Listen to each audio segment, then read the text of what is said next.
Okey, hai semua. Assalamualaikum. Sekarang Wana nak tunjuk cara-cara untuk sapu dan urut untuk batuk pula.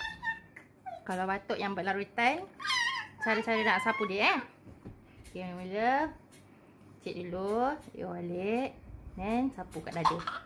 Sapu dekat seluruh dada sampai dekat leher atas ni Sapu, sapu, sapu. Dia pun sedap lah kalau kita sapu kat dia kan, merangin. Okey, pusing belakang. Sayang, pusing belakang.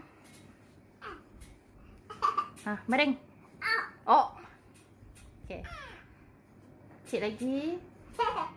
Sapu seluruh dada, seluruh belakang juga sampai dekat bahu ni, kat atas ni. Sapu juga kat leher. Seluruh leher ni sapu. Okey, kalau batuk tips dia pula kena sapu kerap.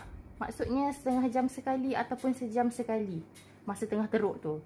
So bila dia dah makin okey, kurangkan sapuan. Maksudnya kalau macam daripada setengah jam jadikan sejam.